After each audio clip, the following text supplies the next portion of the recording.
పెద్దవారకు వరకు రూతు గ్రంథము 1వ అధ్యాయము 13వ వచనం. వారు పెద్దవారకు వరకు వారి కొరకు మీరు కనిపెట్టుకొందురా. మీరు వారి కొరకు కనిపెట్టుకొని పురుషులు లేక ఒంటరి గెత్తలై ఉందురా. నా కుమార్తెలారా, అది కూడదు. యెహోవా నాకు విరోధి ఆయను. అది మిమ్మల్ని నొప్పించినంత కంటే నన్ను మరి ఎక్కువగా నొప్పించినదని వారితో చెప్పాను.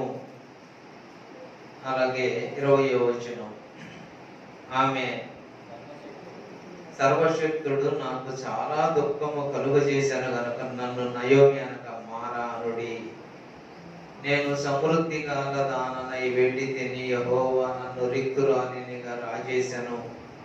మీరు నన్ను నయోమి అని పిలవనేల. యెహోవా నా మీద విరుద్ధముగా సాక్ష్యము పలికెను. సర్వశక్తుడు నన్ను బాధపరిచెను అని వారితో చెప్పాను. ప్రభువు ఈ మాటలను మన కొరకు ఆశీర్వదించును గాక.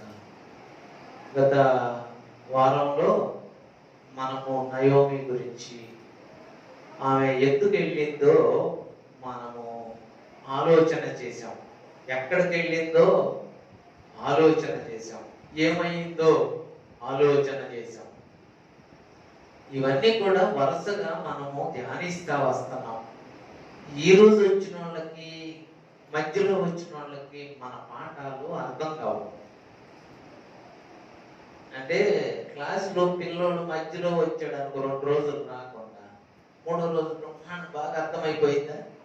అర్థం అవ్వదు. వాడికి 4వ రోజు వెళ్ళినా వాడికి అర్థం కాదు. ఎందుకంటే పాఠం వరుసగా ఏంటంటే వాళ్ళకి అర్థమయ్యింది. కానీ వరుసగా పాఠం లేకపోతే, నేను వరుస పాఠంలో ఏమని నేను వాక్యం చెప్తా వచ్చానంటే,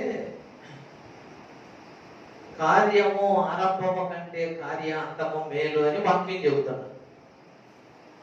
అది 2-3 వారాల నుంచి ఏది మేలు, ఏది మంచిది, ఏంటి అనేది నేను వాక్యం ధ్యానిస్తా వస్తా ఉంటే కొత్తగా ఒక ఆయన వచ్చాడు చర్చి. కార్యాంతం మేలు, కార్యారంభం కంటే అంటాను. ఆయన తర్వాత బయటికి వెళ్ళాను. నేను ఇప్పుడే వస్తుంటే, నేను అసలు రాకమే ఈ రోజు అయితే అది ఎత్తుకున్నాడు ఏంటి పాస్టర్ గారు. అది మన పాఠం, అది మన పాఠం, వరుస పాఠం కనుక ఆయనకు అర్థం కాల. తర్వాత రాలేదు. లేక నేను ప్రారంభం కాదు ముగింపే ముఖ్యం అంటున్నాడు. ఏందో నాకు అర్థం కాలేదు, నేను రాలేను ఇంకా. ఇది మన పాఠం, మనం నేర్చుకోవాలి. మన పాఠం మనం అర్థం చేసుకోవాలి. ఎందుకు వెళ్ళింది? ఎందుకు వెళ్ళింది అసలు? కరువు వస్తే అందరూ ఉంటారు. ఈమె ఎందుకు వెళ్ళింది? కరువు వస్తే ఊర్లో వాళ్ళు అంతా ఉన్నారు. ఈమె ఎందుకు వెళ్ళింది? కరువు వచ్చింది, అందరూ ఉన్నారు. ఈమె ఎందుకు వెళ్ళింది? కరెక్టే నేను చెప్పింది. ఎందుకు వెళ్ళింది నా పాయింట్. ఎక్కడుంటే చచ్చిపోతాం. అసలు ఉన్న డబ్బులు అయిపోయే సంగతి పెట్టు. ఇక్కడుంటే ఆహారం లేక చనిపోతాం. కాబట్టి ఇక్కడ నుంచి వేరే దేశానికి వెళ్ళామనుకో, అక్కడ బతుకుతాం. కానీ అక్కడికి వెళ్ళినాక జరిగిన నష్టం ఏంటి? అక్కడ చచ్చిపోయారు. ప్రియులారా, ఇక్కడ నుంచి అక్కడికి వెళ్తే బతుకుతాం అని అనుకుంటారు, అక్కడ చచ్చిపోయారు. ఎంత నష్టం! అంటే ఎక్కడికి వెళ్తాం? మనకంటే మంచి దేశానికి చూడటానికి వెళ్తాం, మనకంటే మంచి దేశంలో బ్రతకడానికి వెళ్తాం. అసలు వెళ్ళింది ఎక్కడికి? మోయాబు దేశానికి. మోయాబు దేశం ఎటువంటిది? శాపగ్రస్తమైన దేశం. అంటే వాళ్ళు శపించబడిన వారు. వాటి మధ్యకి వెళ్ళింది. దేవుని సన్నిధిలో నుండి ఆశీర్వదించబడి మేలు పొందవలసిన స్థితిలో నుంచి ఎక్కడికి వెళ్తున్నామో అప్పుడు గుర్తు పెట్టుకోవాలి. అసలు ఇవి వెళ్ళేటప్పుడు ఒక దేవుని బిడ్డగా ఏం చేయాలి? బయలుదేరి వెళ్ళేటప్పుడు ప్రార్థన చేసుకోవాలి. ప్రార్థన చేసింది అసలు? ప్రార్థన కూడా లేదు. వెళ్ళేటప్పుడు, అయ్యా ఇక్కడ నాకు ఇట్లా ఇబ్బందిగా ఉందయ్యా, ఇక్కడ నాకు ఇలాగ సమస్యగా ఉందయ్యా, నేను అక్కడికి అసలు వెళ్ళాలనుకునేది దేవుడు వెళ్ళనిస్తాడా? దేవుడు వెళ్ళనిస్తాడా? కరువులో దేవుడు సహాయం చేయలేడా? కరువులో దేవుడు పోషించడా? విశ్వాసం లేదు, దేవుని మీద నమ్మకం లేదు, ఎక్కడుంటే బ్రతుకుతామన్న ఆశ లేదు. ఈ కరువులో జీవిస్తే ఎవరితో పాటు మేము కూడా చావాల్సి వచ్చిందేమో. కాబట్టి ఇక్కడ నుంచి తప్పించుకొని వేరే దేశానికి వెళ్ళాలి. ఏ దేశానికి వెళ్ళాలి? మనకంటే శ్రేష్టమైన దేశం భారతదేశం, కొంచెం ఆర్థికంగా వెనుకబడ్డ దేశం. ఉద్యోగానికి ఎక్కడికి వెళ్ళాలి? ఆర్థికంగా అభివృద్ధి చెందిన దేశానికి వెళ్ళాలి. ఎక్కడికి వెళ్ళింది? తనకంటే తక్కువ స్థాయికి ఉన్న దేశానికి, శాపగ్రస్తమైన దేశానికి వెళ్ళింది. చాలా నష్టపోయింది. మొదటి వచనానికి 20వ వచనానికి ఎంత తేడా ఉందో చూడండి, ఎంత తేడా ఉందో. మొదటి వచనం, న్యాయాధిపతులు ఏలిన దినములలో దేశంలో కరువు కలగ యోధా బెత్లెహేము నుండి ఒక మనుష్యుడు తన భార్యను తన ఇద్దరు కుమారులను వెంట పెట్టుకొని ఎవరు బయలుదేరారు? ఒక మనుష్యుడు. ఆయన పేరు ఎంతో 2వ వచనంలో ఉంది. బయలుదేరింది ఎవరు? తీసుకెళ్ళింది ఎవరు? భర్తే తీసుకెళ్ళాడు. భర్తే తీసుకెళ్ళాడని మొదటి వచనంలో ఉంది. అసలు దీని అంతటికి కారణం 20వ వచనంలో చెబుతున్నాను. ఏం చెబుతుంది? ఆమె సర్వశక్తుడు నాకు దుఃఖము కలుగజేశాను కనుక నన్ను 21 నేను సమృద్ధి కలదానై నా బయలుదేరేటప్పుడు నా భర్త పేరే ఉంది, కానీ దాని వెనక ప్రేరేపణ అంత ఎవరిది? ఆయన ఉంటాడేమో, ఎక్కడికి మా పోయేది, ఉందాంలే వీళ్ళందరూ ఉంటున్నా అంటే నీకు తెలీదు. కథలకు పోయామంటే కాళ్ళు ఇరుగుతాయి అని ఉంటుంది. ఏమంటుంటది? కథలకు పోయామంటే అసలు నా భర్త బయలుదేరడానికి, నా భర్త ఎక్కడి నుంచి బయలుదేరడానికి కారణం నేనే. ఎక్కడి నుంచి శాపగ్రస్తమైన స్థలానికి వెళ్ళడానికి కారణం నేనే. నా భర్తను కూడా ఈ ప్రాంతం నుంచి తీసుకెళ్లి ఆయన చావుకి కారణం నేనే. చాలా స్పష్టంగా చెబుతుంది. నేను సమృద్ధి గలదానై నా భర్త నన్ను తీసుకెళ్ళాడు, నాకు ఇష్టం నష్టం జరిగింది అనే మాట అన్నారు. కానీ ఆమె ఏమంటుంది తెలుసా? అసలు ప్రేరేపణే నాది, నేనే. ప్రియులారా, మనం ఒక్కోసారి సలహా ఇచ్చేటప్పుడు కూడా జాగ్రత్తగా అయ్యాలి. అబ్రాహాముకి ఆగరం తీసుకోమని సలహా ఇచ్చింది ఎవరు? శారయ్యే. ఈయన పాపం తెలియదు అప్పుడు. అబ్రహాము వేరు, అబ్రాహం వేరు. జాగ్రత్త పెట్టుకోండి. దేవుడు రక్షించిన తర్వాత, మారు మనసు వచ్చిన తర్వాత అబ్రహాముగా పేరు. అంతకుముందు అబ్రాహం అంటే విగ్రహారాధికుడు అని అర్థం, అన్యుడు అని అర్థం. సో కాబట్టి అప్పుడు భార్య చెప్తే మాట విన్నాడండి. ఇది బాగుంది, అసలు నేను అడగలేదు, మా ఆవిడే ఇచ్చింది నాకు అన్నట్టుగా తీసుకున్నాడండి. తీసుకున్న తర్వాత ఇష్మాయేలు పుట్టంగానే వదిలిపెట్టు, గర్భమంగానే వదిలిపెట్టాం. అప్పుడు ఎవరికి బాధ కలుగుతుంది? శారాకి ఏం బాధ లేదు. బాధ ఎవరికి కలుగుతుంది? అబ్రాహం మరి గర్భవతి వదిలిపెట్టమంటదేంటి అంటే ఒక తప్పు ఆలోచన నిర్ణయాన్ని ఈయన కూడా తప్పు అనాలి, కానీ ఈ తప్పు అనలా. ఆ బాగుందలే అని తీసుకున్నాడు. ఆమె గర్భవతి అయింది, వదిలిపెట్టి బాధపడ్డాడు. తర్వాత పిల్లోడు పుట్టాడు. ఇస్సాకు పుట్టిన తర్వాత ఇస్సాకు నేర్పిస్తుంటే దీన్ని నిద్ర వదిలిపెట్టరా. అప్పుడు కూడా బాధపడ్డాడు. గర్భిణీ స్త్రీ అప్పుడు వదిలిపెడితే దేవుడు కనపడి, ఆగరు నీకు గర్భం వచ్చిందని గర్వించావు, పోయి శారాకు లోబడి బ్రతుకు అన్నాడు. శారా చెప్పినట్టుగా విని బ్రతుకు అని, లేకపోతే చచ్చిపోయేది. తిరిగి వచ్చి అన్నం పెట్టి బ్రతికి. అప్పుడు ఇక పిల్లోడు పుట్టాడు ఇష్మాయేలు పుట్టిన తర్వాత మళ్ళా ఇష్మాయేలు ఇస్సాకుని ఇబ్బంది పెడతంటే శారా అంది, ఈ దాసి కుమారుడు నా కుమారుడిని ఏం చేస్తున్నాడు? ఏడిపిస్తున్నాడు. కాబట్టి దీని కుమారుడిని అడివులు వదిలిపెట్టేసాడు. మళ్ళీ అప్పుడు కూడా బాధే. అంటే ఒక తప్పు చేస్తే జాగ్రత్తగానండి, ఒక తప్పు చేస్తే అది పోయిందని అనుకోవడానికి లేదు. దానికి రెండో తప్పు ఏమి వెళ్తాం లేని మానేస్తాడు. ఏందమ్మా రాలేదంటే బాగలేకరా. ఇప్పుడు మానేసింది ఏమి వెళ్తాం లేని మానటం. జవాబు ఏంటి? బాగలేకరా. ఇప్పుడు బాగలేదు ఏంటి? ఇప్పుడు చేసిన తప్పుకి ఇది ఎక్స్ట్రా అబద్ధం అన్నమాట. అంటే ఇక దానికోసం అడుగుతారేమో, ఏం చెప్తే బాగుంటుంది. 100 రకాల ఆలోచన అవసరం. మనము దేవుని బిడ్డలం, మనం యథార్థంగా ఉండాలి, మనం చెప్పే మాట కూడా న్యాయంగా ఉండాలి.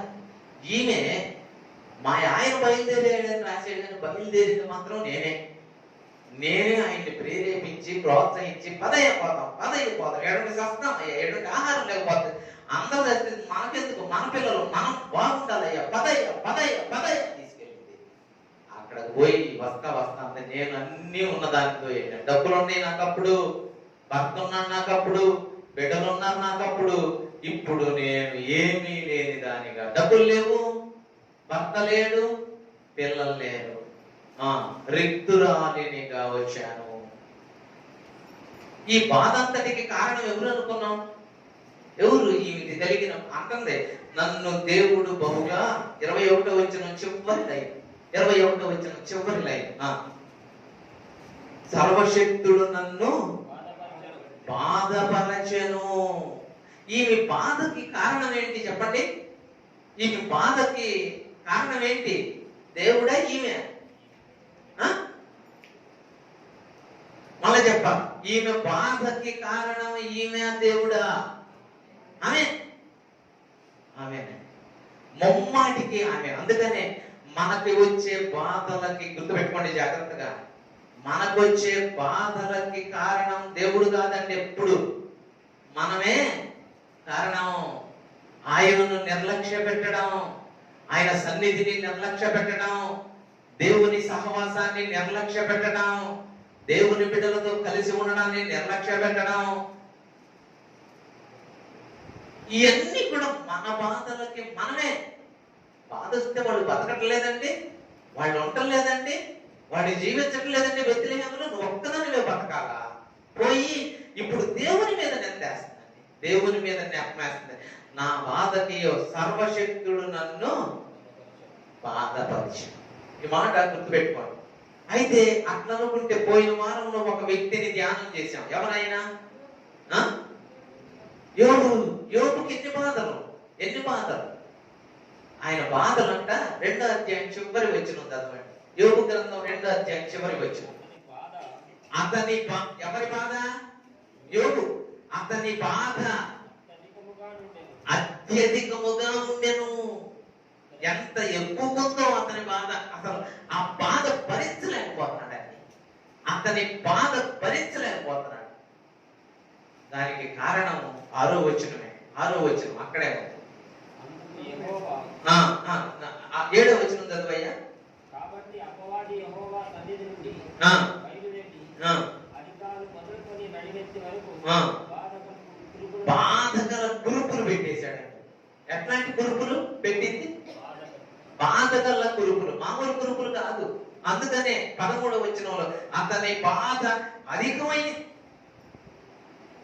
ఇతని బాధ అధికం అవ్వడానికి, ఇతనికి బాధగల కురుపులు రావడానికి కారణం ఎవరు? యోబు కాదు. కానీ ఒక మాట అన్నాడా? ఒక మాట కూడా అనలేదండి. దేవుడు నోటి మాటతో కూడా యోబు పాపము చేయలేదు అని ఉంది. దేవుడి మీద నిందయిగా చాలా సార్లు మనం ఏం చేస్తామంటే, మనకి ఏదన్నా జరిగితే ఆలస్యం, ఏదన్నా జరగటం ఆలస్యం, చీమ చిట్టుకోమంటం ఆలస్యం, దేవుడు ఉంటాడు కదా ఆయన మీద పెట్టారు. దేవుడు ఒకసారి అంట సాతానుడు బాగా ఏడుస్తున్నాడు. సాతానుడు బాగా ఏడుస్తుంటే పాస్టర్ గారు బైబిల్ తీసుకొని ఎంత చూస్తే సాతానుడు విపరీతంగా ఏడుస్తున్నాడు. అడిగాడు, ఏమి సాతానుడా, జనాన్నందరినీ బాధ పెడతావు, జనాన్నందరికి ఇబ్బంది కలిగిస్తావు, జనాన్నందరికి కష్టం కలిగిస్తావు, నువ్వే అడగడం ఏంటి అన్నాడంట. వాడు అన్నాడంట, వాళ్ళు చేసుకున్న తప్పులు కూడా నా మీద పెట్టి ఎవరు తప్పులు చేస్తుంది? వాళ్ళకు బాధ కలుగుతుంది ఎందుకు? వాళ్ళకి నష్టం కలుగుతుంది ఎందుకు? వాళ్ళు చేసిన తప్పులు అవన్నీ తీసుకొచ్చి మాకు సాధారణ చేశాడు అని అంటారంట. వాడికి ఎక్కడ లేని దుఃఖం వస్తుందంటారు. వాళ్ళు చేసుకోవటం ఎలా, నా మీద పెట్టడం ఎలా? బాగా ఏడుతున్నాడు. మనం ఇప్పుడు ఈమె చేసింది ఎవరి మీద పెడుతుంది? దేవుని మీద పెడుతుంది. యోబు చెయ్యలేదు, కానీ దేవుని మీదకి వెళ్ళలేదు. లూకాసు వార్త 16వ అధ్యాయం.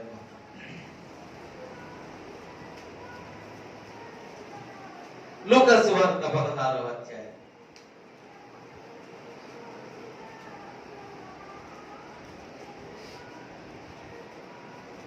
23వ వచనం. అప్పుడు అతడు, ఎవరండి వీడికి కూడా పాపం బాధే. అప్పుడు అతడు పాతాళములో బాధపడుతున్నాడంట.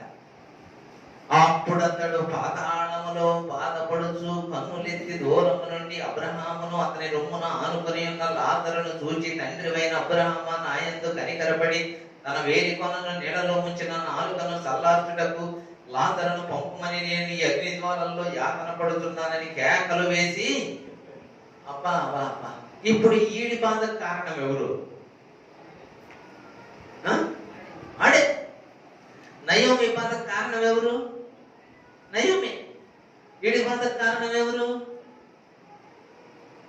అబ్రహాము అన్నాడయ్యా, కుమారుడా, నీవు నీ జీవిత కాలమందు నీకిష్టమైనట్టు సుఖం అనుభవించావు గనక ఇప్పుడు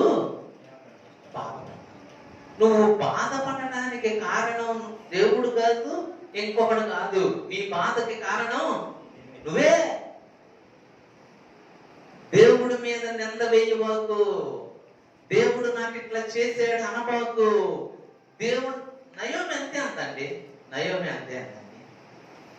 నయోమి, దేవుడు నన్ను, సర్వశక్తుడు నన్ను ఇది న్యాయమేనా? అసలు న్యాయం అని అప్పుడు నీకు రోగం వస్తే, నీకు బలహీనత వస్తే, నీకు సమస్య వస్తే కారణం ఏంటి అని ఎత్తుక్కోవాలి. కారణం ఏంటి అని ఎత్తుక్కోవాలి. అట్లా ఎత్తగలంట ఊరికి దేవుని మీద సాపానం. ఈయనే తప్పులేదు, ఎవరిది? అయితే దేవుడు చేశాడు ఇది, లేకపోతే సాధారణ. నేను మాత్రం కరెక్ట్గా ఉంటాను, నువ్వు కరెక్ట్గా ఉంటావా? చాలా సార్ ప్రభువా, నేను ఎక్కడ లోపంగా ఉన్నానయ్యా, నాకు ఈ బాధ కలగడానికి కారణమేనయ్యా, నాకు ఈ సమస్య రావడానికి కారణమే.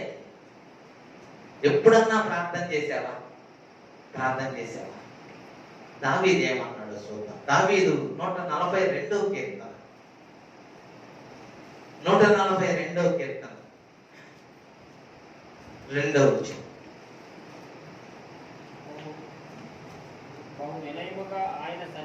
బహు వినయముగా ఆయన సన్నిధిని అంటే నేను ప్రార్థన చేస్తున్నా. ఎట్లా ప్రార్థన చేస్తున్నానో తెలుసా? బహు వినయముగా ఆయన సన్నిధిలో మొరపెడుతున్నా. నాకు కలిగిన బాధ ఆయన సన్నిధిని తెలియజెప్పు. నా బాధ అంతా ఆయనకు చెప్పుకుంటున్నా. అయ్యా, ఇప్పుడు నయోమి బాధ దేవుడికి చెబుతుందా, జనానికి చెబుతుందా? అందరు వచ్చారంట. నయోమి కదా, నయం ఏది ఎంత చిక్కిపోయింది, ఏది ఎట్టు మారిపోయింది, ఎట్లయిపోయింది అంటుంటాను. మీరు నన్ను నయోమి అనబాకండి, నన్ను మారా అనండి. ఎందుకంటే దేవుడు నన్ను ఎవరు చెబుతుంది? దావీదు ఎవరు చెబుతున్నాడు? నేను బహు వినయముగా మొరపెడుతున్నా. నాకు కలిగిన బాధను ఆయన సన్నిధిని నేను ఎప్పుడైనా నీకు బాధ కలిగినప్పుడు, ప్రభువా ఏంటయ్యా నాకు ఈ బాధ, నాకు ఈ బాధ తొలగించయ్యా, నాకు సహాయం చేయ, ఇది చాలా బాధగుందయ్యా, నాకు ఈ సంగతి నాకు చాలా బాధగుందయ్యా, అయ్యా నాకు కృప చూపించయ్యా అని ఎప్పుడన్నా ప్రార్థన చేసావా? నీ బాధలో జనానికి చెప్తావు. బాధలన్నీ జనానికి చేసే పనల్ల జనానికి చెప్పటమే నయోమి పనల్ల. నయోమిని దేవుడు చూస్తా ఉన్నాడు. నేను ఎప్పుడు అసలు నువ్వు చేసి నా మీద పెడుతున్నావు. ఎంత అన్యాయం, ఎంత అన్యాయం, ఎంత దౌర్భాగ్యం. చేసింది నయోమి నువ్వే. నీ భర్తకు కూడా నువ్వే ప్రేరేపణించావు, నువ్వే ఆయన్ని తీసుకెళ్ళావు. ఆయన ప్రాణం పోవడానికి నువ్వే కారణం. నీ ఇద్దరు కొడుకులు చనిపోవడానికి నువ్వే కారణం. నువ్వు శాపగ్రస్తమైన దేశానికి వెళ్ళావా, ఒకటి పోతే పోయావు, అక్కడ నీ కోడలను చేసుకున్నావు, అక్కడ నీవు ఎవరు చేసుకున్నావు? శాపగ్రస్తమైన వారిని నీకు మోడల్గా చేసుకున్నావు. దేవుడు ధర్మశాస్త్రంలో ఏమి ఇచ్చాడంటే మీరు ఇశ్రాయేలీయులు మీ గోత్రాల్లోనే పెళ్లి చేసుకోవాలి. గుర్తుపెట్టుకోండి, ఏ గోత్రం వాళ్ళు ఆ గోత్రానికే పెళ్లి చేసుకోవాలి అన్నాడు. జాగ్రత్తగా ఎన్ని గోత్రాలు అయ్యి? ఎన్ని గోత్రాలు? 12 గోత్రాలు. 12 గోత్రాలు. ఇప్పుడు ఉదాహరణకి లేవి గోత్రం ఉందనుకోండి, లేవి గోత్రం తీసేసాడు దేవుడు. లేవి గోత్రాన్ని యాజకులుగా చేసుకున్నాడు. యోధా గోత్రం ఉందనుకోండి, యోధా గోత్రములో వాళ్ళు యోధా గోత్రములో ఉన్న స్త్రీలనే పెళ్లి చేసుకోవాలి. ఎందుకు దేవుడు అలా పెట్టాడంటే మీకు ఈ భూమి యోధా గోత్రం వాళ్ళకి ఎంత భూమి ఇచ్చాడు, వీళ్ళే పెళ్లి చేసుకుంటే ఆ భూమి వీళ్ళ గోత్రంలోనే ఉంటది. వీళ్ళ గోత్రానికి సంబంధించిన భూమి వీళ్ళ గోత్రంలోనే ఉంటది. యెహోషువ పంచిపెట్టి ఇది యోధా గోత్రం భూమి, ఇది ఇస్సాకారు, ఇది లేవి గోత్రం, ఇది ఫలానా రూబేను గోత్రం, ఇది బెన్యామీను గోత్రం, అట్లా పంచి ఈ భూమి ఇంతవరకు మీది. ఈ సరిహద్దులు మీ గోత్రపు భూమి వేరే గోత్రంలోనికి వెళ్ళకూడదు. మీ గోత్రంలో మీరే పెళ్లి చేసుకోవాలన్నాడు. ఈమె ఏం చేసిందో తెలుసా? బతకడానికి పోయిన ఈమె, జీవించాలని పోయిన ఈమె అలా పెళ్లి చేసుకున్నాను. భూమి కూడా పోగొట్టుకో నష్టపోయింది. తర్వాత మొత్తం వచ్చిన తర్వాత వీళ్ళ భూమి వీళ్ళకి ఎవరి ద్వారా వచ్చిందంటే బోయేజు ద్వారా ఈమెకి పోగొట్టుకో. మన బంధువు అతను బోయేజు మనకి ఇప్పించగలరు అతనికి.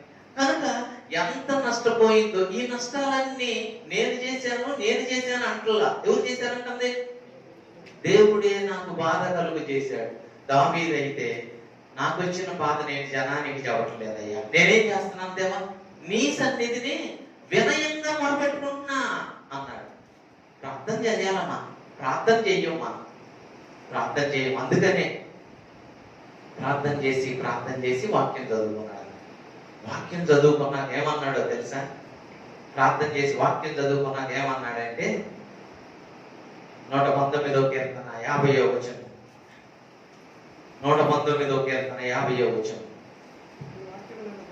నీ వాక్యము నన్ను బ్రతికించి ఉన్నది, నా బాధలో ఇదే నాకు ఏంటి నెమ్మదిచ్చేది? బాధలో నెమ్మదిచ్చేది ఏంటి? వాక్యం. ఒకటి ప్రార్థన చేయాలి, రెండోది ఏం చేయాలి? బాధ పోవాలంటే, నెమ్మది రావాలంటే ఏం చేయాలి? బాధలు పోవాలంటే ఏం చేయాలి? దావీదు ఏం చేశాడు? నేను రాజును కనుక నా బాధలు పోవడానికి 1 అరకిలో నెమ్మది తింటాడు, 1 కేజీ నెమ్మది తింటాడు. కొనగలడు, ఎంత డబ్బులు ఇచ్చైనా కొనగలడు.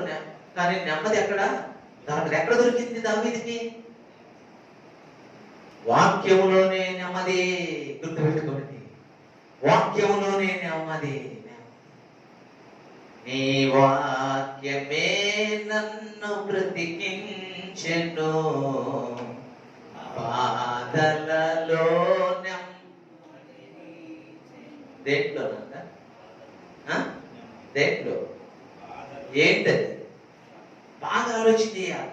వాక్యం చదవకపోతే, వాక్యము వినకపోతే, ప్రార్థన చెయ్యకపోతే నీ బాధలు దేవునికి ఎట్లా తెలుస్తాయి? ఎవరు చెప్తారు? మాకు బాగలేదు కానీ ప్రార్థన చేయండి అన్నయ్య మీరు అంటే ఎవరు చెప్పాలా? నీ బాధలు ఎవరు చెప్పాలా? నువ్వు చెప్పాలా? మేం చెప్పాలా? మేము ప్రార్థన చేస్తాంలే, కానీ నీ బాధ ఎవరు చెప్పాలా? దావీదుకి యాజకులు లేరా? లేవీలు లేరా? యాజకులారా, లేవీలారా రండి, నా బాధలు దేవునికి చెప్పండి అన్నాడా? నేనే చెబుతున్నాను అన్నాడు. ఏమన్నాడు? అయ్యా దేవా, మన బాధలన్నీ తీసేసే దేవుడు చాలా బాధపడ్డాడండి. కానీ దేవుని గురించి ఒక మాట మనం ఎప్పుడు నేర్చుకోవాల్సిన మాట ఒకటి ఉందండి. దేవుని గురించి మనం ఎప్పుడు నేర్చుకోవాల్సిన మాట ఒకటి ఉంది. విలాప వాక్యముల గ్రంథం 3వ అధ్యాయం. ఇర్మియా గ్రంథం పక్కనే ఉంటది, 33వ వచనం. ఇర్మియా గ్రంథం 3వ అధ్యాయం 33వ వచనం. హృదయపూర్వకముగా ఆయన నరులకు విచారమునైనను బాధనైనను ఎవరు? అబ్బా మన దేవుడు ఎంత గొప్పవాడండి. ఆయన విచారణ అయినను బాధ అయినను నరులకు కలుగజేయడు. ఎట్లా? హృదయపూర్వకంగా ఆయన కావాలని ఉద్దేశపూర్వకంగా ఎప్పుడు నరులకు బాధ అయినను విచారణ అయినను. ఇర్మీయా గ్రంథం 33:33 హృదయపూర్వకముగా ఆయన నరులకు విచారణ అయినను బాధ అయినను. అట్లాంటి దేవుణ్ణి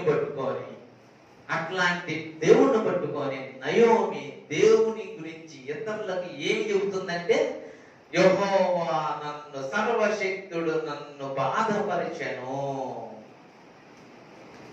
చాలా సార్లు చెబుతున్నామేమో మనం కూడా, దేవుడి మీద చెబుతున్నామేమో. దేవుడు కానీ లేకపోతే సాతాను. ఇంకా కొంతమంది ఉంటారు, వాళ్ళు ఏం చెప్తారు తెలుసా? మా సంఘస్థులే మాకు బాధ పెట్టారు. ఎవరు? ఏం తప్పు లేదు. ఎవరు బాధ పెట్టారు? ఎవరు బాధ పెట్టారు? మా సంఘంలో ఉంటాడు ఒక ఆయన మమ్మల్ని బాధ పెట్టాడు. ఈయన బలి బాధ పెట్టాడు. మా సేవకుడు మమ్మల్ని బలి బాధ పెట్టాడు. నిజమైన అందుకని వాళ్ళు ఉంది. తప్పు నీది, గుర్తుపెట్టు. తప్పు నాది. మన బాధలకు కారణం మనమే, దేవుడు కాదు. దేవుడు ఆయన ఎప్పుడు వాక్యంలో రాయించి ఉంచాడు, నేను ఎవ్వరికి బాధ కలుగు చేయను. అసలు బాధకు కారణం కూడా చెప్పాడండి. ఇర్మీయా గ్రంథం 2వ అధ్యాయం బాధకు కారణం చెప్పాడు. ఇర్మీయా గ్రంథం 2వ అధ్యాయం 17వ వచనం.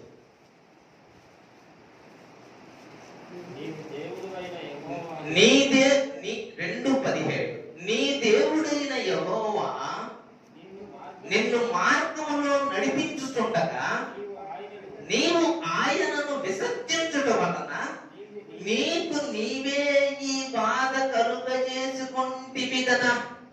అసలు ఎవరో కాదు నీకు బాధ కలుగు చేసింది, నువ్వు ఆయనను విసర్జించుట వలన. నిన్ను ఆయన మార్గములో నడిపిస్తూ ఉంటే, ఆయన మార్గం ఎలాంటిది చెప్పండి? ఆయన మార్గం ఎలాంటిది? ఆయన మార్గం ఎలాంటిది అంటే దావీదు అన్నాడు, తన నామమును బట్టి నీతి మార్గములో నన్ను నడిపించుచున్నాడు. దేవుడు అన్నాడు, నా మార్గము న్యాయమైనది అన్నాడు. ఎహెజ్కేలు గ్రంథం 18. మీ మార్గమే కదా తప్పు మార్గం, అవసరం లేదు. మీ మార్గమే కదా అన్యాయమైన మార్గం. నా మార్గము న్యాయమైన మార్గం, నా మార్గము నీతి మార్గం. ఆయన అన్నాడట, నా మార్గము న్యాయమైన మార్గం. అంటే దేవుడు న్యాయవంతుడు, న్యాయమును అనుసరించి నడిచేవాడు. విశ్వాసికి న్యాయం ఏంటంటే, జాగ్రత్తగా వినాలి, దేవుని డబ్బులు దేవునికి ఇవ్వడం న్యాయం. అవునా కాదా? ఎంత ఇవ్వాలి ఆయనకి? మనం ఏమనుకున్నాం చాలా సార్లు చెప్పుకో, 10వ వంతు ఇవ్వాలి. అది న్యాయమైంది. ఆయన మనల్ని అలా నడిపిస్తా ఉంటే ఆయన అన్నాడంట, నేను దశభాగం వీలేనయ్యా, నేను రాలేదు చేసి. ఏమన్నాడంట? నేను దశభాగం వీలేదు, నేను చర్చికి రాను. దశభాగం ఈయన వాళ్ళందరి గురించి దేవుని వాక్యంలో ఏమనుంది? దేవుని యొద్దనే వాళ్ళు అంటే వాళ్ళు దేవుడు వాళ్ళని ఏ లెక్కలో వేసాడు? సరే మంచిదే, సరేలే. ఆ మందిరంలో ఆరాధన చేయలేకపోయేవాడు దొంగడు ఇంకో మందిరంలో ఆరాధన చేస్తే తీసుకుంటాడు దేవుడు ఆరాధన? దొంగ అక్కడ ఇయ్యకుండా ఇంకో మందిరానికి వెళ్ళాడు. అక్కడ ఇయ్యకూడదు, ఇక్కడ కూడా ఇయ్యడు. ఎందుకంటే దొంగ కదా, దేవుడి డబ్బులు తినేస్తాడు కదా. దేవుడి డబ్బులు తీసుకుంటున్నాడు కనుక దొంగ కింద లెక్క వస్తాడు కనుక ఆ మందిరంలో ఆరాధన చేయట్లా. ఇప్పుడు ఇక్కడ కూడా ఇయ్యడు, ఇక్కడ ఆరాధన చేస్తున్నాడు. ఇక్కడ ఆరాధన చేసిన దొంగ కింద లెక్క వస్తాడా? అక్కడేనా చెప్పాలి. ఎక్కడ ఆరాధన చేసినా దేవుని డబ్బులు ఈనోడు దొంగ కింద లెక్క వస్తాడు. దొంగ కింద లెక్క వచ్చినోడు ఎక్కడ ఆరాధన చేసిన దేవుడు దొంగ ఆరాధన తీసుకుంటాడా? తీసుకోడు. నేను ఆరాధన చేస్తున్నాను అనుకుంటున్నావు కానీ దేవుడు తీసుకోవాలి. కానీ ఆరాధన దేవుడు నిన్ను ఆయన జాగ్రత్తగా మార్గంలో నడిపిస్తున్నాడు. ఎందుకంటే నీకు దీవెన రావాలి, నీకు ఆశీర్వాదం రావాలి. ఆయన తన నామమును బట్టి నీతి మార్గంలో నడిపిస్తున్నాడు, న్యాయమైన మార్గంలో నడిపిస్తా ఉంటే ఆయన నిన్ను మార్గములో, మళ్ళీ చదువుదాం 17వ వచనం. నీ దేవుడైన యెహోవా నిన్ను మార్గములో నడిపించుతుండగా, నిన్ను మార్గంలో నడిపిస్తున్నాడు. ఆయన మార్గం న్యాయమైన మార్గం, ఆయన మార్గం యథార్థమైన మార్గం, ఆయన మార్గం సత్యమైన మార్గం, ఆయన మార్గం న్యాయమైన మార్గం. దేవుని మార్గం ఎప్పుడూ న్యాయమైందే. ఆయన అందులో నడిపిస్తా ఉంటే నువ్వు నీ ఇష్టానుసారంగా మార్గంలో నుంచి తప్పి యెహోవాను విసర్జించుట వలన నీకు నీవే ఈ బాధ, అది గుర్తుపెట్టుకో, నీకు నువ్వే ఈ బాధ కలుగు చేసుకున్నావు. నీ బాధకు కారణం దేవుడు కాదు. దేవుడు నిన్ను నడిపిస్తుంటే నువ్వే పక్కకు తప్పుకుంటావు. నువ్వే నీ సొంత ఇష్టంలో వేస్తావు, నువ్వే నీ సొంత ఆలోచనలు వేస్తావు. నువ్వు ఆయన్ని విసర్జించావు. నయోమి గుర్తుపెట్టుకో, నయోమి గుర్తుపెట్టుకో, నీ బాధకు నువ్వే కారణం. దేవుడు నిన్ను అసలు కరువులో పోషిస్తాను అన్నాడండి. దేవుడు ఏమన్నాడు? కరువులో వారి ప్రాణములను పోషిస్తాను అన్నాడు. అన్నాడా లేదా? చూడండి 37వ కీర్తనల 37వ కీర్తన 33వ కీర్తన, దయచేసి 33వ కీర్తన 18. వారి ప్రాణమును మరణము నుండి తప్పించుటకును, కరువులో వారిని సజీవులనుగా, ఎప్పుడు ఏ సమయంలో? కరువులో వారిని సజీవులనుగా కాపాడుటకును యెహోవా దృష్టి ఆయన యందు భయభక్తులు గల వారి మీదను, ఆయన కృప కొరకు కనిపెట్టుకుని వారి మీదను నిలుచును. అది దేవుని వాక్యం. దేవుని కృప నిలిచిద్ది, కరువులో కూడా పోషిస్తానికి నిలిచిద్ది అని చెబుతుంటే కరువు తప్పించుకోవడానికి పోయి తిరిగి వచ్చి దేవుడు నాకు ఈ బాధ కలుగు చేశాడు, నాకు ఈ బాధ కలుగు చేశాడు. వీళ్ళారా గుర్తు పెట్టుకుందాం, దేవుడు హృదయపూర్వకంగా ఎవరికి విచారణ అయినను బాధ అయినను నీ బాధకు నువ్వే కారణం. నిజంగా బాధ కలిగినప్పుడంట నెమ్మదిచ్చేది ఎవరంట? దావీదు కూడా అదే మాట అన్నాడు, నీ వాక్యమే నా బాధల్లో నాకు నెమ్మదిచ్చింది అయ్యా, నా బాధ నీకు చెప్పుకున్నానయ్యా. ఇంకొక వ్యక్తిని కూడా మీకు చూపిస్తారనుకుంటున్నా. ఆదికాండము 41వ అధ్యాయం, ఆదికాండము 41వ అధ్యాయం.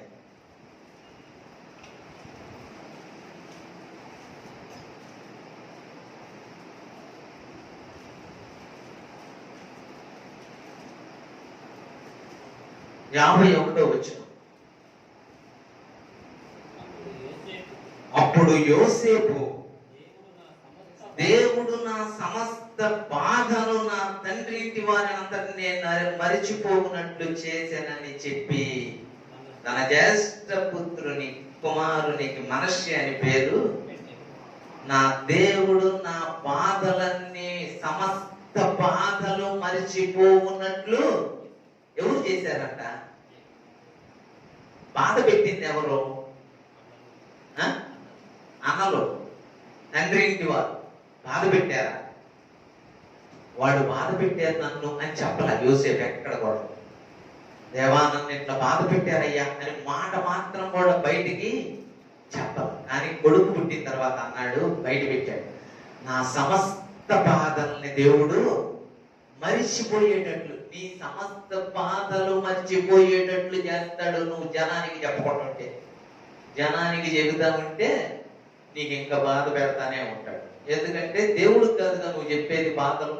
బాధలు ఎవరికి చెబుతున్నావు నువ్వు? విశ్వాసి గుర్తు పెట్టుకోవాల్సింది ఒకటే, ప్రతి విశ్వాసి ప్రభువుని నమ్మిన బిడ్డ గుర్తు పెట్టుకోవాల్సింది దావీదు లాగా, మా సమస్త బాధలు నీకే చెబుతున్నావు, నువ్వే నెమ్మదించే. మర్చిపోచేసేది ఎవరు? మర్చిపోచేసేది ఎవరు?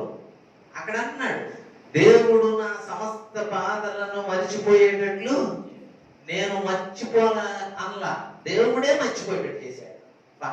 ఎంత గొప్ప దేవుడు అండి! నీ బాధలు తొలగించే దేవుడు, నీ వేదనలు తొలగించే దేవుడు, నీ ఇబ్బందులు తొలగించే దేవుడు, నీ సమస్యలు తొలగించే దేవుడు. ఆయన మీద నిందేస్తావా? నయోమి ఎంత దౌర్భాగ్యం! దేవుడు నిజంగా నయోమిని ఆలోచన చేస్తాం. నయోమి గుర్తు పెట్టుకో, ఇప్పుడు నయోమిలాగా ఉన్నామా మనము? చాలాసార్లు దేవుణ్ణి నిందిస్తున్నామా? యోగులాగా దావీదులాగా ఉన్నామా? జాగ్రత్తగా గుర్తుపెట్టుకుందాం. అన్నాడు, నేను మరచిపోయేటట్టు చేశాడు. ఒకటి. రెండోది 52వ వచనం. తరువాత అతడు, నాకు బాధ కలిగిన దేశమందు దేవుడు నన్ను, ఇక్కడికి వచ్చా, ఇక్కడ కూడా బాధగానే ఉంది నాకు, కానీ దేవుడు నన్ను ఇక్కడ ఏం చేశాడు? నా బాధ తొలగించి నాకేం చేశాడు? నా బాధ మర్చిపోయేటట్టు చేశాడు. ఒకటి. నా బాధ తొలగించి నన్ను అభివృద్ధి చేశాడు. దేవుని వైపు నీవు నిలబడితే, దేవుని పక్షాన నువ్వు నిలబడితే, దేవుని కొరకు నీవు నిలబడితే, దేవుణ్ణి దూషించకుండా, దేవుణ్ణి వ్యతిరేకించకుండా, దేవుణ్ణి ఏదేదో అనకుండా నీవు గనక సరిగా నిలబడితే నీ బాధలు మర్చిపోయేటట్టు చేస్తాడు. నీ బాధపడే దేశంలో నిన్ను దేవుడు ఎంత స్థాయికి తీసుకెళ్ళాడు? యోసేపుని చెప్పండి, ఎంత స్థాయికి తీసుకెళ్ళాడు? వాస్తవంగా అయితే రాజు తర్వాత వ్యక్తి, కానీ ఏమన్నాడు తెలుసా? రాజు, నా ఇంటికి కూడా నువ్వే అధికారి, రాజుగారింటికి కూడా అధికారి యోసేపు. ఎంత స్థాయిలో తెలుసా? ఐగుప్తు దేశానికి చక్రవర్తి అని చెప్పాలి, కాబట్టి రాజు కంటే ఎక్కువ స్థానం. ఎంత చేశాడంటే, నన్ను దేవుడు ఎంత అభివృద్ధి పరిచాడంటే, నన్ను దేవుడు ఎంత, నేను చెప్పలే ఎవరికి దేవుడు నాకు ఇట్లా బాధ కలుగు చేశాడని చెప్పాలి. ఇప్పుడు చెబుతున్నా జాగ్రత్తగానండి. నా బాధలు మర్చిపోయేటట్టు చేశాడు. నా బాధలు పడిన దేశంలో నన్ను అభివృద్ధి చేశాడు. అసలు బాధ పడడానికి కారణం నేనే అని దేవుడు, నువ్వే బాధపడడానికి కారణం అని నయోమితో చెబుతున్నాడు. నువ్వు ఆయన మార్గాన్ని వదిలిపెట్టావు, ఆయన అసలు విసర్జించావు, ఆయన నిన్ను నడిపిస్తుంటే నీ ఇష్టం వచ్చినట్టు పోయావు, నీ ఇష్టం వచ్చినట్టు. నేను ఈ ఆలోచిస్తా ఉంటే దేవుడు నాకు ఇలా ఆలోచనలు ఇస్తా ఉన్నాడు. అసలు వాస్తవంగా న్యాయాధిపతుల గ్రంథంలో కరువు రావడానికి కారణం ఏమనుకున్నావు? ఎవరు తమ ఇష్టానుసారంగా, ఎందుకు ఇష్టానుసారంగా ప్రవర్తించారు అనుకున్నాం? ఎందుకు ఇష్టానుసారంగా ప్రవర్తించారు అనుకున్నాం? ఎందుకు ఇష్టానుసారంగా ప్రవర్తించారని ఉంది అక్కడ. Very good. వాళ్ళకి రాజు లేడు, వాళ్ళకి రాజు లేడు గనక వాళ్ళు ఇష్టానుసారంగా ప్రవర్తించారు అని. కానీ దేవుడు ఇంకొక మాట నాకు వెలిగింపించి, సామెతల గ్రంథం 30వ అధ్యాయం 17వ వచనం 27వ వచనం, మిడతలకు రాజు లేడు, ఇశ్రాయేలీయులకి రాజు లేడు. మిడతలకు కూడా ఇశ్రాయేలీయులకు రాజు లేడు, మిడతలకి రాజు లేడు. అయినను అవన్నీ పంక్తులు తీరి, మిడతలు చాలా క్రమంగా తీయండి. ఎవరు లేకపోయినా, రాజు లేకపోయినా, ఇశ్రాయేలీయులకు రాజు లేకపోతే ఎవడిష్టం వాడిదే. అబ్బో అంటే దేవుని బిడ్డలు, విశ్వాసులు క్రమం లేకపోతే ఇష్టం, మన ఇష్టం. క్రమం ఉంటే ఏ క్రమం మనం నడవలేం, ఏ క్రమం కరెక్ట్ కాదు. దేవుని వాక్య క్రమం నడవాలా, మనం మన ఇష్ట ప్రకారం నడవాలి. అంటే ఇప్పుడు మిడతలు బెస్టా మనకంటే మనం బెస్టా? ఎవరు బెస్ట్? అవి నోరులే అంటే లేకపోతే మాట్లాడలేని జీవులే, కానీ మనకంటే మిడతలు చాలా బెస్ట్. మిడతలకు రాజు లేడు, అయినా చూడండి అవి ఎప్పుడు కూడా క్రమం తప్పకుండా పోతా ఉంటాయి. ఇశ్రాయేలు ప్రజలకు రాజు లేడు, వాళ్ళు ఇష్టానుసారంగా ప్రవర్తిస్తున్నారు. అందుకే దేశంలో కరువు వచ్చింది. అందుకే ఎల్కానా వేరే ఎలిమెలెకు వేరే దేశం వెళ్ళాడు. వెళితే అక్కడ నష్టపోయాడు, డబ్బులు పోగొట్టుకున్నాడు. భార్య ఒక్కతే తిరిగి వచ్చింది. వచ్చిన భార్య అయినా కరెక్ట్ గా చెబుతుందా అంటే దేవుని మీద నిందేస్తుంది. దేవుడు నాకు బాధ కలిగించాడని చెబుతుంది, దేవుని మీద అపనింద వేస్తాం. పిల్లరా, జాగ్రత్తగా మనం ఆలోచన చేద్దాం. దేవుడు నిందించబడడానికి అవకాశం. ఆయన న్యాయవంతుడు, ఆయన మార్గములు ఎప్పుడు కూడా యథార్థమైన, ఆయన నమ్మదగిన దేవుడు, ఆపత్కాలంలో నమ్ముకొనదగిన సహాయకుడు. బాధ కలగడానికి కారణం నువ్వే, ఇబ్బంది కలగడానికి కారణం నీవే. అక్కడ ఇంకొక మాట కూడా అన్నదండి. అక్కడ ఇంకొక మాట కూడా ఉంది. ఋతు గ్రంథంలోకి వెళ్దాం, టైం అవుతుంది కనుక నేను త్వరగా ముగిస్తాను. ఋతు గ్రంథం 13వ వచనం చివరి లైన్.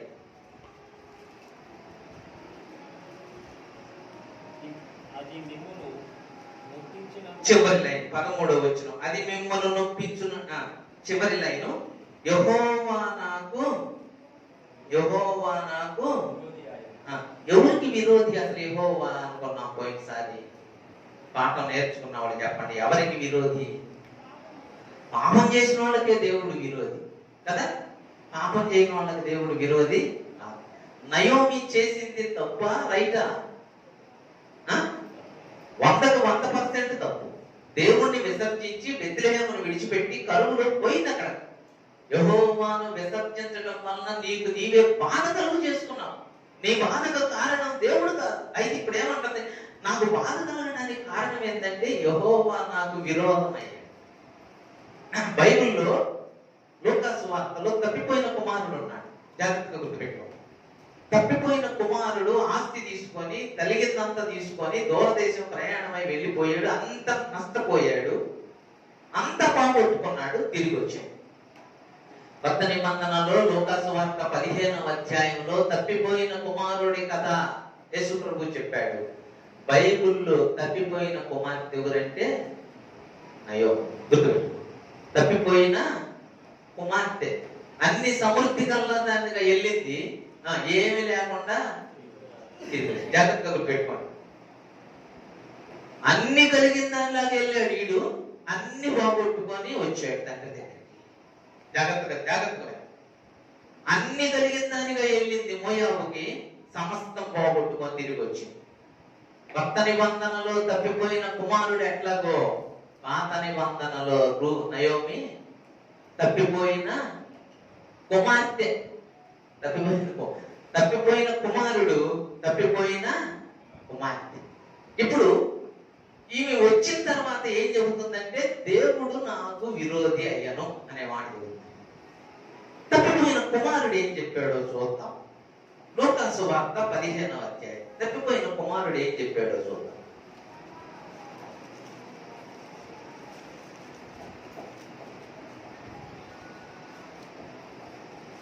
17వ వచనం దగ్గర నుండి. అయితే బుద్ధి వచ్చినప్పుడు వాడు, నా తండ్రి యొద్ద ఎంతో మంది కూలి వంటలకు అన్నము సమృద్ధిగా ఉన్నది, నేనైతే ఇక్కడ ఆకలికి చచ్చిపోతున్నాను. నేను లేచి నా తండ్రి యొద్దకు వెళ్ళి, తండ్రి, నేను పరలోకమునకు విరోధముగాను నీ ఎదుటను పాపం చేసి తిని. నేను పాపం చేశా. ఎట్లా? పరలోకానికి విరోధంగా పాపం చేశాను. నేను పాపం చేయటమే పరలోకానికి విరోధం. ఇప్పుడు ఈమెమంటుంది? దేవుడు నాకు విరోధి అయ్యాడు అంట. నేను తప్పు చేశానయ్యా, నేను పాపం చేశాను, బెత్లెహేమును విడిచిపెట్టి వెళ్ళడం నేను చేసిన పొరపాటు అంటలా. ఏమంటుంది? యెహోవా నాకు విరోధి. తప్పిపోయిన కుమారుడికను తప్పిపోయిన కుమార్తెకి ఎంత తేడానో చూడండి. అన్నాడు, అయ్యా తండ్రి, నేను పరలోకమునకు విరోధంగా పాపం చేశాను. ఏమంటుంది? నేను అన్ని నష్టపోయి వచ్చాను, యెహోవా నాకు విరోధి అయ్యాను. ఎంత తేడా అండి, ఎంత తేడా. ఈ రోజు మనము తండ్రి దగ్గరికి తప్పిపోయిన కుమారుల్లాగా వస్తున్నామా, తండ్రి తప్పిపోయిన కుమార్తెలాగే ఉన్నామా? కుమార్తె అంటే ఎవరు? తప్పిపోయిన కుమార్తె నయోమి. వచ్చి ఊర్లోకి రాగానే, నయోమి నువ్వు కదా నయోమి, నాకు దేవుడు విరోధి, నాకు బాధలు కలిగి, నాకు దుఃఖం పెట్టాడు, నాకు శ్రమలు పెట్టాడు, నాకు ఎన్ని పెట్టాడు ఆయన, ఎంత కఠినుడు. ఈడంటున్నాడు, తండ్రి, నేను కూడా సమస్తం పోగొట్టుకున్నాను. నేను పోగొట్టుకోవటానికి, నేను నష్టపోవటానికి, నాకున్నవన్నీ పోవటానికి, ఇంత దరిద్ర స్థితిలో నేను రావడానికి కారణం నేను పరలోకానికి విరోధంగా పాపం. ఎంత కన్ఫ్యూషన్. దేవుడి నిద్రలో ఎవరిని కరుణిస్తాడు చెప్పండి? పాపం ఒప్పుకున్న వాడిని కరుణిస్తాడు దేవుడు. ఎప్పుడైనా పాపం ఒప్పుకోనోడిని, దేవుడి మీద తిరుగుబాటు చేసేవాడు, వాడు నష్టపోతారు. నయోమి నష్టపోయింది దేవుని మీద తిరుగుబాటు చేస్తే. కానీ వీడొచ్చాడు, తండ్రి అన్నాడు, చీచి, వాడు చెప్పాలనుకున్నది కూడా చెప్పనీలేదంట తండ్రి. వాడు చెప్పాలన్నది కూడా చెప్పనీలేదంట. ఎంత ప్రేమ గల తండ్రి. మన దేవుడు కూడా ఒప్పుకోకుండా కప్పుకుంటే మాత్రం మనం నష్టపోతాం. ఎప్పుడే మన పాపాలను మనం కప్పుకుంటే, దాచిపెట్టుకుంటే వీళ్ళకి తెలియదు, మనకు తెలియదులే, కానీ ఎవరికి తెలుసు? హృదయాంతరంగాలను పరిశీలించే దేవుడికి సమస్తం తెలుసు. ఆయన ఎదుట మన పాపములను ఒప్పుకోవాలా.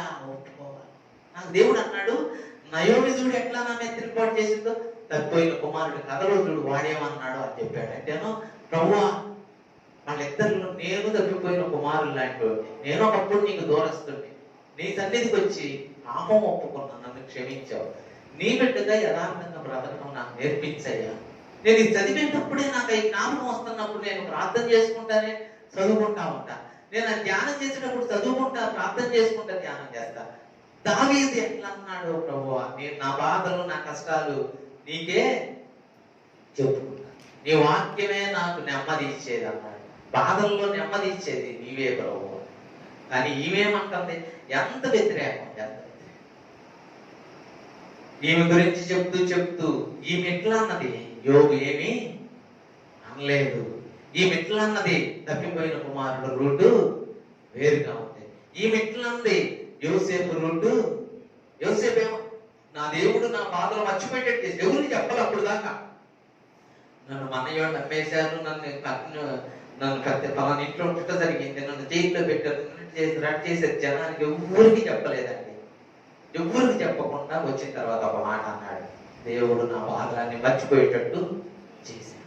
నేను ఎక్కడైతే బాధపడ్డానో ఆ దేశంలో దేవుడు నన్ను రాజు కంటే పై స్థానంలోకి తీసుకెళ్ళాడు. యోసేపు లాగా మనము మన బాధలు మన కష్టాలు దేవుని మీద, ఇతరుల మీద, సాతాను మీద మనం మోపుకుందాం. మన బాధకు మనమే కారణం, గుర్తుపెట్టుకోవాలి. మన ఇబ్బందికి మనమే కారణం, మన సమస్యకు మనమే కారణం. అది ఎప్పుడు గుర్తుపెట్టుకొని మనం ఏం చేయాలి? తప్పిపోయిన కుమారులాగా, అయ్యా మా బాధకి మేమే కారణం. ధనవంతుడు పాతాళంలో బాధపడుతున్నాడు, ఎవరు కారణం? ధనవంతుడే. ఆడి అన్నాడు అప్పుడు, అయ్యా కుమారుడా నీకు నీ జీవిత కాలం ఉంది, నీకు ఇష్టమైన సుఖం అనుభవించావు కనుక ఇప్పుడు బాధపడతాం, ఇప్పుడు యాతన పడతాం. కనుక మనం ఆలోచన చేయాలి. మన బాధలు తీసేసే దేవుడు ఉన్నాడు, మన కష్టాలు తొలగించే దేవుడు ఉన్నాడు, మన ఇబ్బందులు తొలగించే దేవుడు ఉన్నాడు. ఆయన ఉన్నాడు. ఆయన సమస్యలు తీసేస్తాడు. కానీ మన బాధలు మన కష్టాలు ఎవరు చెప్పాలా? ఎవరు చెప్పాలి? జనానికి చెప్పుకుంటే ఏముండదు. ఎప్పుడు చెప్పబాకండి విశ్వాసులు లాగా. ఏమి లేకుండా చేశారు, అటు చేశారు, ఇటు చేశారు అనేవుడు పొరపాటునయ్యా అనబాకండి. మన దేవుడు ఉన్నాడు, నీకేమీ లేకపోయినా అన్నీ ఇయ్యగలడు. భార్య ఉందా యోసేపుకి? భార్య ఉందా భార్య? అసలు లేదు. అమ్మేటప్పుడు ఐగుప్తుకు వచ్చేటప్పుడు ఏమీ లేదండి, ఏమీ లేదు. అక్కడికి వచ్చిన తర్వాత కుటుంబాన్ని ఇచ్చాడు, అక్కడికి వచ్చినాక ఉద్యోగం వచ్చింది, అక్కడికి వచ్చినాక బిడ్డలు కలిగారు. ఎంత అభివృద్ధి అండి! ఎంత బాధలు ఎవరికి చెప్పరా? ఒకసారి ఒక్కడికి చెప్పాడంట బాధ. ఎవరంటే వాడు జైల్లో వాడితో పాటు యోసేపుతో ఉన్నాడు. కళ అన్నాడంట, అయ్యా నాకు ఇక్కడ కళ వచ్చిందంటే వాడికి కళ చెప్పి అన్నాడంట, ఒరే నా బాధ, నేను ఇక్కడ అన్యాయంగా వచ్చాను జైలుకి, నా బాధ రాజుగారి పానదాయకుడు కదా, అక్కడ పోయినాక రాజుకు నన్ను గూర్చి చెప్పు. ఒక యవనస్తుడు ఉంటాడు ఎబ్బిరిడు, వాడు ఏం చేయలేదు పాపం, వాడు అన్యాయానికి వచ్చాడు అని చెప్పురా అన్నాడంట. అక్కడ ఏమి రాసిందో తెలుసా? వాడు యోసేపును గురించి జ్ఞాపకం చేసుకొనక మరిచిపోయాను అని. యోసేపును మర్చిపోయాడా? వాడు అక్కడికి పోయినాక యోసేపును మర్చిపోయాడా? మర్చిపోతే దేవుడు ఏం చేశాడో తెలుసా? దుర్మార్గుడా, యోసేపు నీకు కలభావం చెప్పి నీకు వచ్చే ఉద్యోగం చేసి యోసేపును మర్చిపోతావని రాజుకే కలబెట్టాడు. ఏం చేశాడు? రాజుకే పెట్టాడు కల.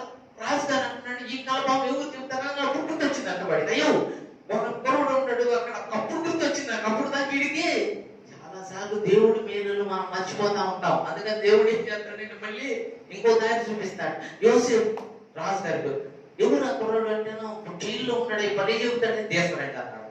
తీసుకురాగానే రాజు కళ చెప్పాడు. నీకు 7 ఎన్నులు, 7 గేదెలు, 7 బలహీనమైన గేదెలు, 7 బలమైన అవన్నీ చెప్పేలేక రాజుగారు అన్నాడు. సాష్టాంగ పడి నమస్కారం చేసి, నా దేశానికి నువ్వే రాజు. దేవుడికి అసలు ఉద్యోగం లేదు, బాధల్లో ఉన్నాడు, ఎవరికి చెప్పలేదు.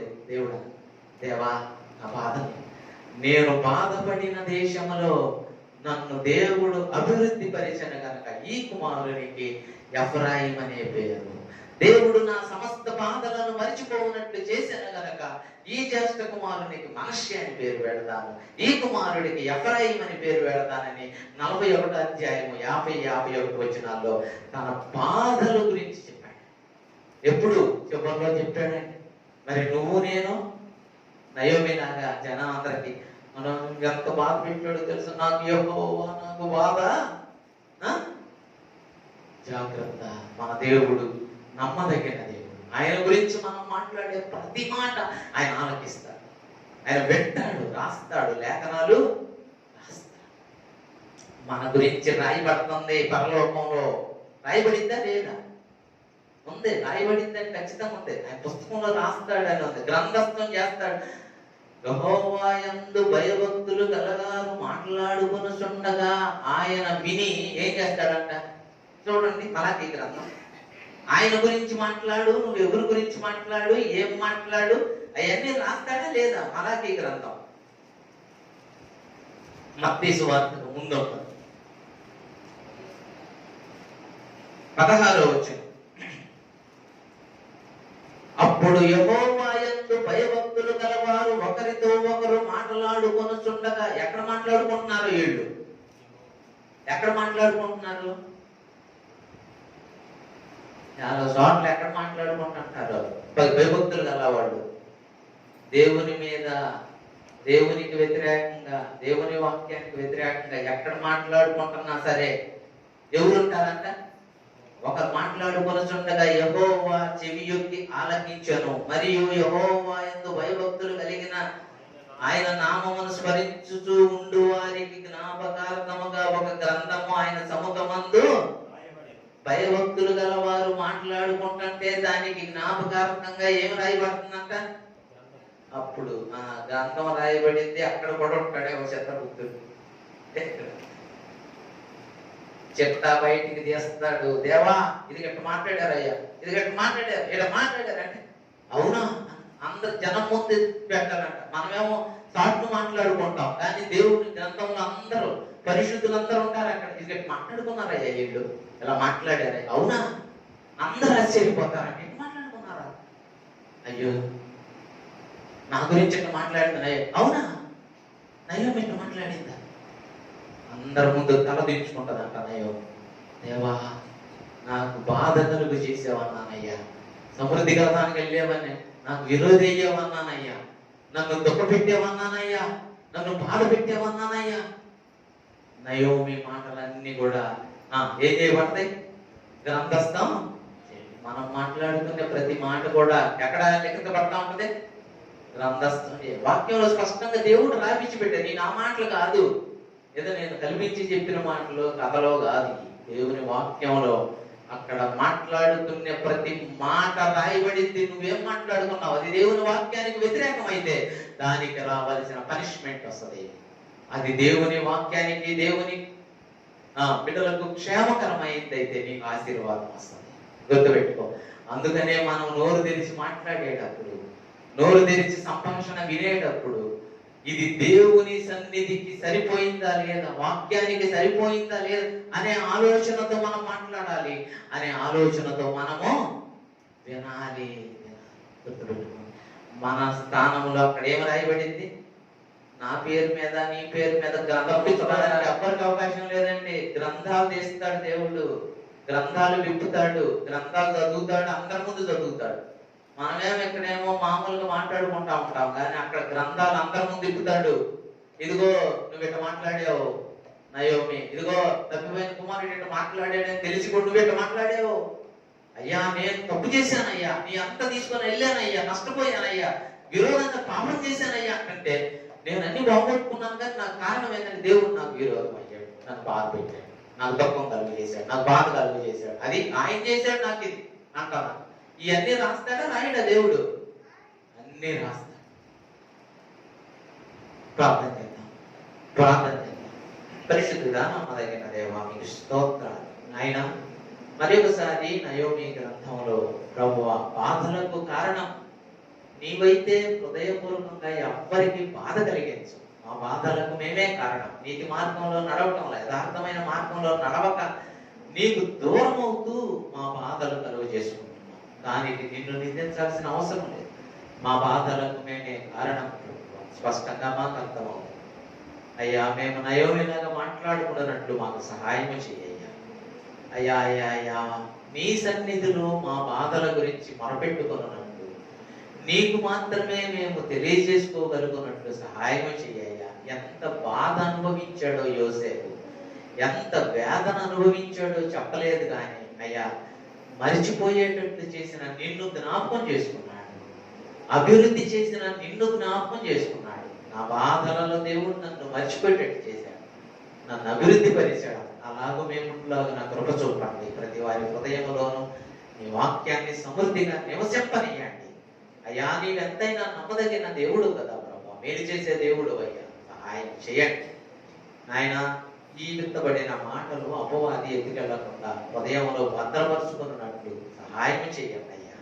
వారి హృదయమును భద్రపరుచుకున్నట్లు కూడా కృప చూపించండి. మేము మాట్లాడుకునే ప్రతి మాటను గ్రంథస్థం చేస్తామని, గ్రంథాలు వెప్పబడతాయని, గ్రంథాలు బట్టబయలై తీర్పు పొందుతారని నాయన మేము జాగ్రత్తగా నీ రాకడ వెత్తబడే గుంపులు ఉంటారు. సహాయం చేయండి. తిరిగి వెళుతుండగా నీ బిడ్డతో నీ సన్నిధి ఉంచండి. క్రమకూడికల్లో మా ప్రభువా మేము నాయన నీ వాక్యములు ధ్యానించి మేలు పొందడానికి కృపను తెలుసు ఆయన. తిరిగి వెళుతున్న నీ బిడ్డలతో నీ సన్నిధి ఉంచుమని నాయన. ఎటువంటి అపాయం నాయన కీడు వాటిల్లకుండా వారి వారి గుడారాల చుట్టూ కంచి వేయి. బలహీనంగా ఉన్న మా ప్రియులను బలపరుచుమని యేసుక్రీస్తు ప్రభు నామములో స్తోత్రం చెల్లించి వేడుకొని ప్రార్థన చేస్తున్నాను ప్రియతండ్రి. ఆమేన్. తండ్రి అయిన దేవుని ప్రేమయు, ప్రభు అయిన యేసుక్రీస్తు వారి కృపయు, పరిశుద్ధాత్మ దేవుని అన్యోన్య సహవాసం చేరి వచ్చిన మనకు అందరికీ సకల లోక పరిశుద్ధులకు సదాకాలము తోడై ఉండి నడిపించునుగా. ఆమేన్.